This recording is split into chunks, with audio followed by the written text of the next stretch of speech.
Good afternoon, children. Welcome back to part 4, that is chapter 7, physiological and injuries in sports.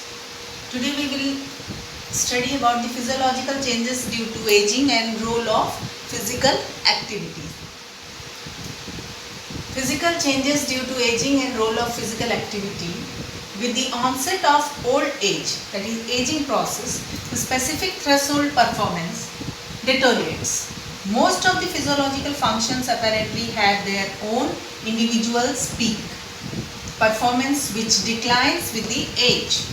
The physiological functions reach their peak performance somewhere between the age of 20 and 30 years. Researchers have proved that most of the body systems and their functions gradually decrease with the age, that is after reaching their peak performance. The delay in physical performance increases with advancing age depending upon heredity, that is genes. Less physical activity, diseases, health problem, sedentary lifestyle, poor diet, overstress or tension, pollution or unhygienic environment, taking intoxicants, etc. The biological aging process can be delayed with the regular training or exercises. The physiological changes accompanying the aging process and the effect of exercises are given below.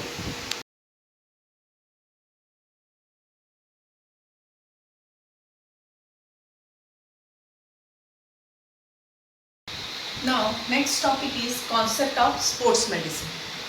Sports medicine is also known as exercise medicine that deals with the diagnosis, treatment and prevention of injuries related to sports.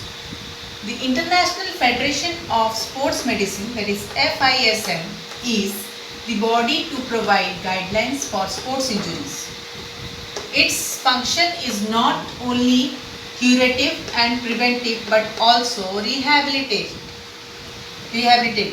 The primary focus of sports medicine is rapid and full recovery of patient from injuries. According to Webster's College Dictionary, it is the branch of medicine concerned with athletic conditioning and nutrition, the treatment and prevention of athletic injuries, and the improvement of athletic performance. First aid and its objectives. First aid is the temporary care given to the victim. The first objective is to save life. This guides us what to do and what not to do, which can further help us to avoid injury or damage. First aid was used by St. John Ambulance Association in 1879. Next one is objectives of first aid. Immediate aid. Immediate aid is, if possible, the first aid should be provided immediately at this time. We should not think about useless things. Time is very precious at that moment. So without wasting the time, decision should be taken. So immediate aid may be given to the victim. Think about ABC. ABC means airways, breathing and circulation. Another one is AB, that is artificial breathing.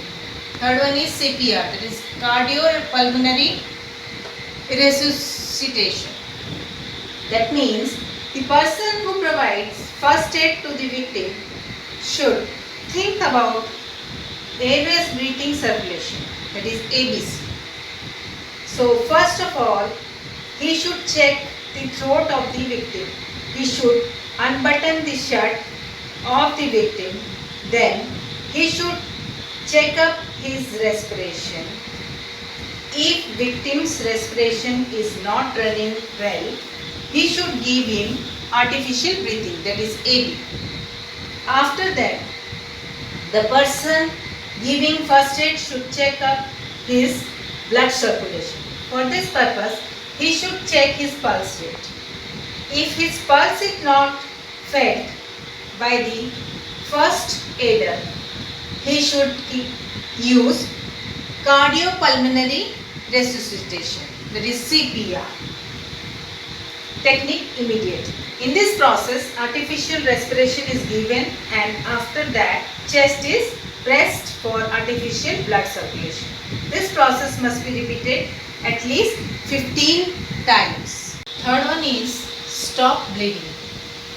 It means if there is bleeding from any organ of the wounded person, it should be stopped at once. The wounded person's life may be in danger in case of excessive blood loss. If his hand or leg is bleeding, it should be raised up above the heart level. In case of cut on the main artery, it should be kept pressed with thumb or bandage till the arrival of the doctor. Fourth one is crowd kept away.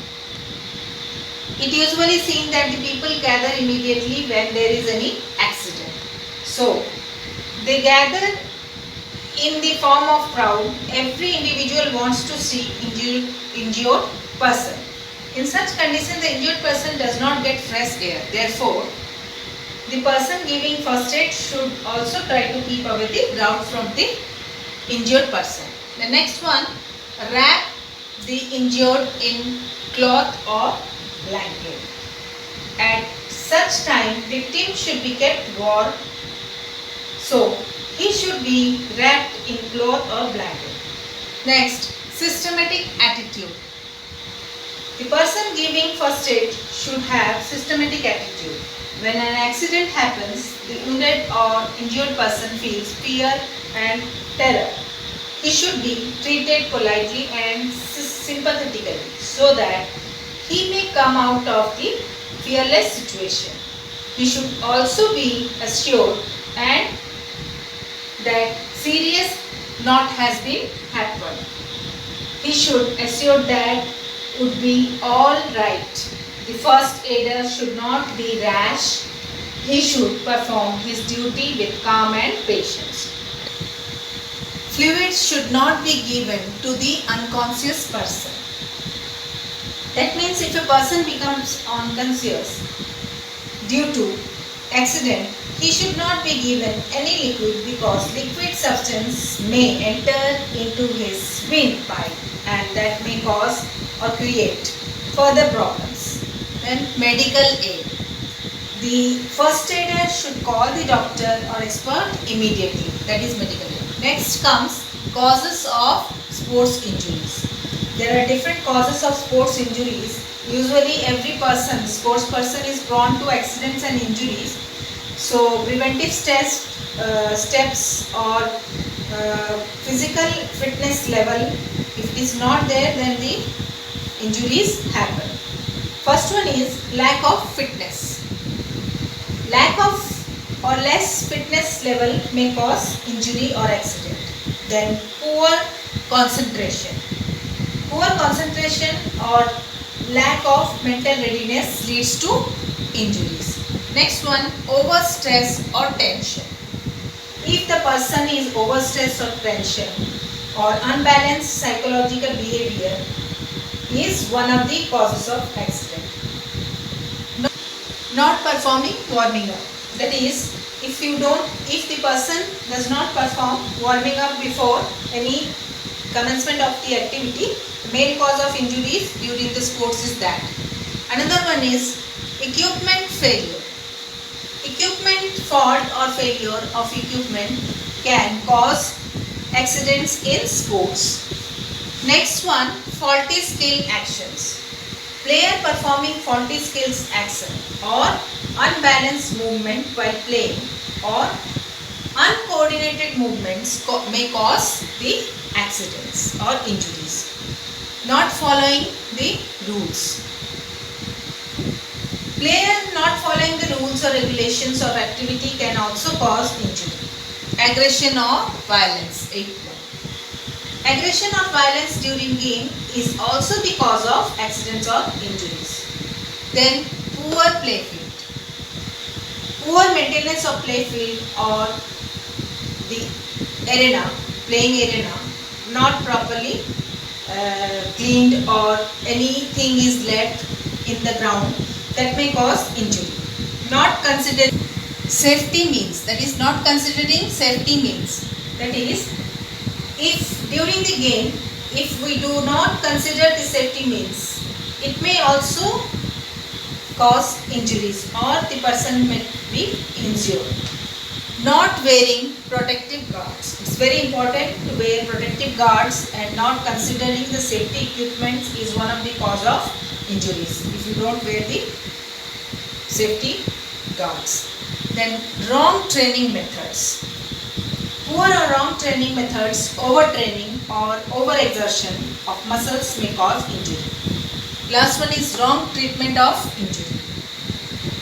Player not fully recovered from injury or incomplete treatment of injury or ignoring the previous injury may cause further injury to that particular area.